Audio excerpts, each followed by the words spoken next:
আকাশভাঙা বৃষ্টি আর মেঘভাঙা পাহাড়ি ঢলের নির্মমতায় এক ভয়াবহ মানবিক বিপর্যয়ের মুখোমুখি বাংলাদেশ। প্রকৃতির এই রুদ্ররূপে দেশের দক্ষিণ পূর্ব ও উত্তর পূর্বাঞ্চল এখন এক বিস্তীর্ণ ধ্বংসস্তূপ। ঘরের চাল ছুঁই ছুঁই পানিতে ভাসছে লাখো মানুষের স্বপ্ন, আর পাহাড়ের ধসে যাওয়া মাটির নিচে চাপা পড়েছে একের পর এক তাজা প্রাণ। চারদিকে শুধু বুক ফাটা আর্তনাদ, ক্ষুধার্ত শিশুর কান্না আর স্বজন হারানোর মাতম।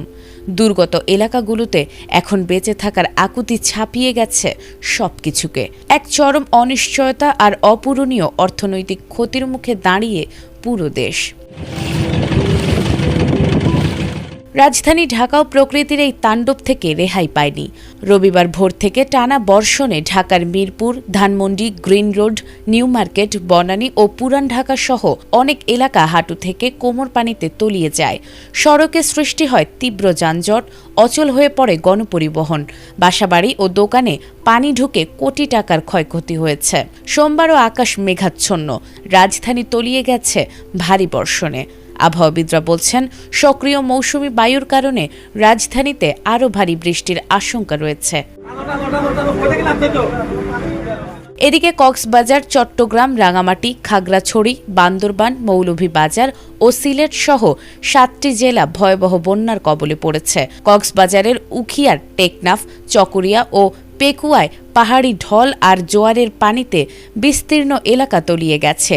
মাতামুহুরী, সাঙ্গু, মনু ও কুশিয়ারা নদীর পানি বিপদসীমার ওপর দিয়ে প্রবাহিত হওয়ায় নতুন নতুন এলাকা প্লাবিত হচ্ছে। সবচেয়ে হৃদয় বিদারক চিত্র পাহাড় ধস কবলিত এলাকাগুলোতে। এখন পর্যন্ত অন্তত 51 জনের মৃত্যু হয়েছে, যার মধ্যে কক্সবাজারে প্রাণ গেছে 28 জনের। নিহতদের 13 জন রোহিঙ্গা শরণার্থী। কোথাও একই পরিবারের কয়েকজন একসঙ্গে প্রাণ হারিয়েছেন। অনেক স্থানে কবর ভেঙে মরদেহ ভেসে উঠছে, দাফনের জন্য জায়গার সংকট দেখা দিয়েছে।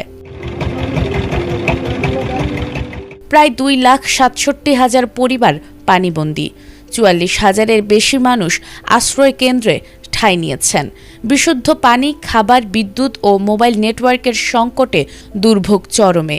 33,000-এর বেশি ঘরবাড়ি ক্ষতিগ্রস্ত হয়েছে, ভেঙে গেছে সড়ক, সেতু ও কালভার্ট।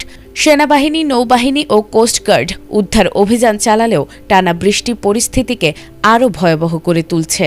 এখন সবার একটাই প্রার্থনা, প্রকৃতি যেন অন্তত একটু দয়া করে।